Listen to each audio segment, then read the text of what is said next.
Hello everyone, welcome back to this channel again. Please, your support will be appreciated.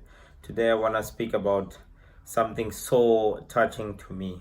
When we talk about African unity, when we talk about us coming together as Africans, it's very, very important to me, and I feel so strongly about it, and feel so disturbed to see the situation in Congo today. It is so disturbing to see lives being lost, and to think about Congo could potentially be the richest country in Africa in terms of mineral resources, but because of the crisis, because of the wars in Congo, which have been going on for years and years, Congo is perhaps one of the poorest countries in the world, and this is unfortunate. While Congo's minerals are being used by other countries, looting is happening every single day. Other countries are becoming richer and richer, while Congo itself and the people of Congo are displaced all over the world, all over the continent of Africa. They cannot stay in their own country because there is war. I see media outlets and everybody in the public space, including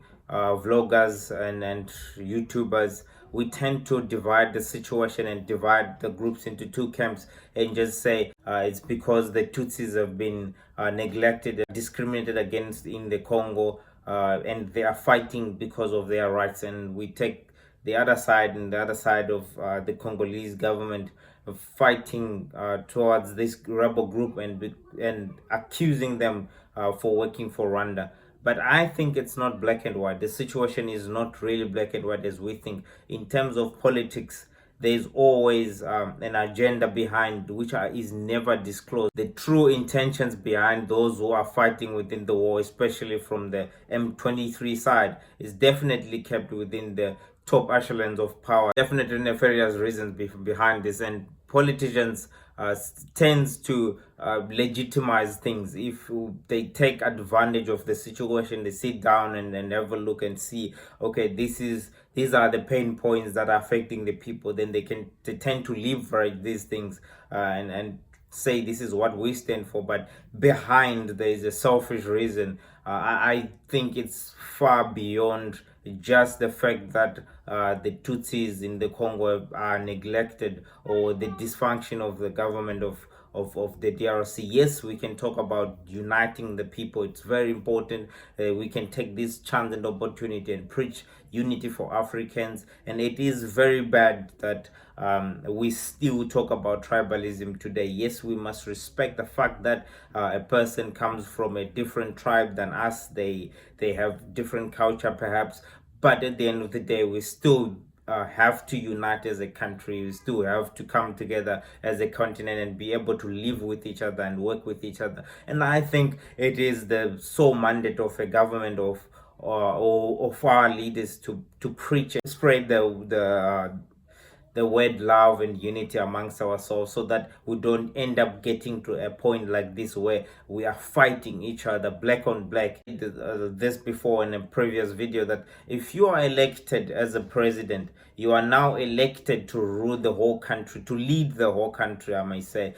You are not only serving the people that have voted for you, but you are serving the whole country, including those who did not vote for you, including those who are not of your tribe. So everybody must feel represented in the parliament that you build, in the senate that you build. Everybody must be part of, everybody must feel included in the country, so that we do not end up having a situation like this. But the case of the M23, I think it's far beyond the idea that the Tutsis are being neglected. I think the issue here, the real issue here, is the minerals in the eastern region of Congo.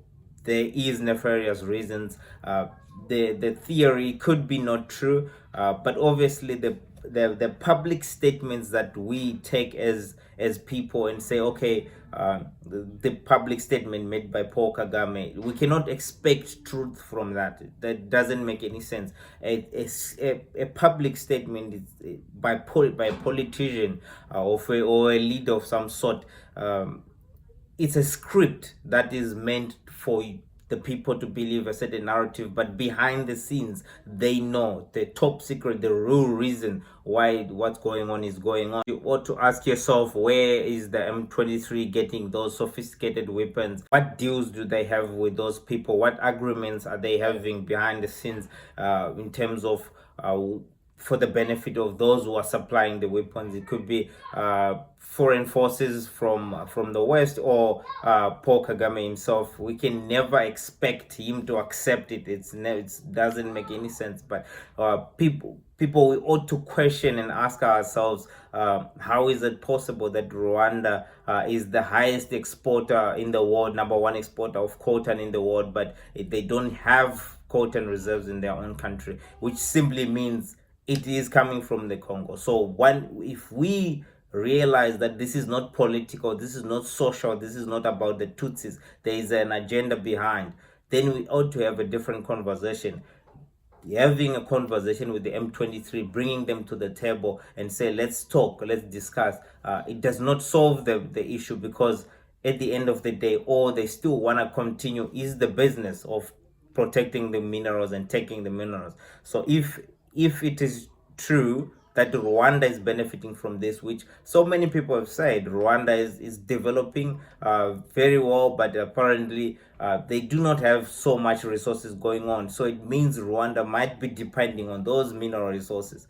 And then if you telling me that having a conversation with the M23 will resolve the issue, and having them acknowledged as Congolese, or be integrated into the political system or into the corridors of power, is going to solve the issue. It might not, because at the end of the day, it simply means then Rwanda still needs the minerals. So and even if you look at the statement that the M23 leader released, you could tell that they are not interested in taking less than being in power and being in control, because they literally say their plan is to keep advancing until they get to Kinshasa and take over the government for legitimate reasons, if they say, because they say the Congolese government is not serving the people, which is true, and we ought to blame and hold accountable the Congolese government for being for not being patriotic to the country, for not serving the people, and providing the necessities that the people needs. I mean, roads, the infrastructures, hospitals and clinics.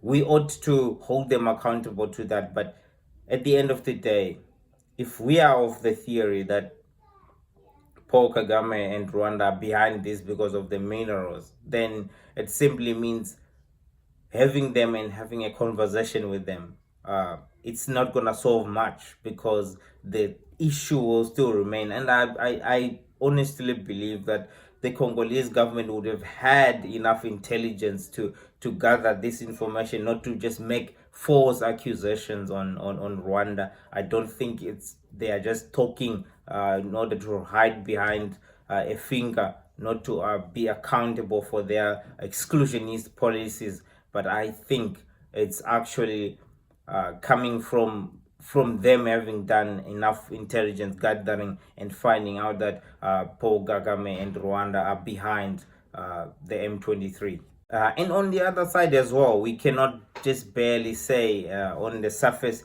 yes, because history said so, so and so and so. The things that we read in the books of history, they were written according to the information available to the writer. Top government secrets are not revealed so easily, except if you get it from the insider. Those are the people who know. If there is any agenda from the Congolese government to displace the Tutsis and for them to control the mining region so that they can sell them off to the Western corporates, so that they can come and mine, and then in return, obviously, our politicians do eat and get paid to for their own personal enrichment for this. But at the end of the day, we really do not know that, except what is availed to us as the public by the public statements that are made.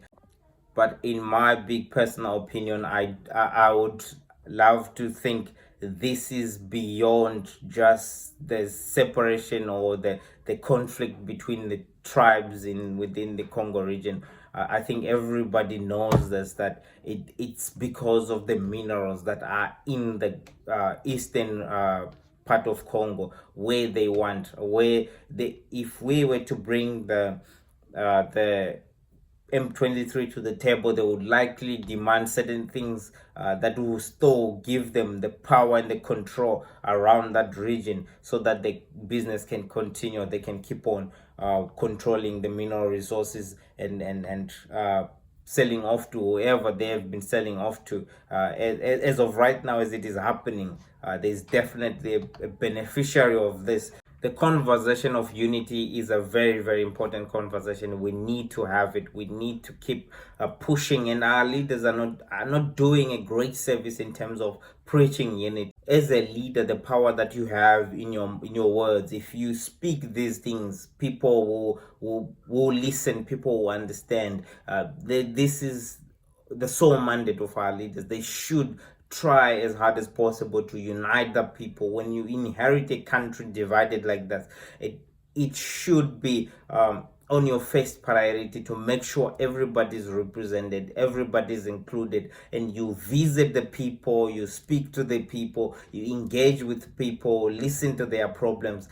That's your sole mandate. You are elected to serve, not to rule. You are not a ruler, you're a servant to the nation, because the nation has elected you and given you, they've trusted you that you are going to serve and you're going to lead, not abuse power and start enjoying for the benefits, the perks of being a political leader, and forget the people themselves who put you into positions. Africa suffers from not having patriotic leaders who have the people at heart.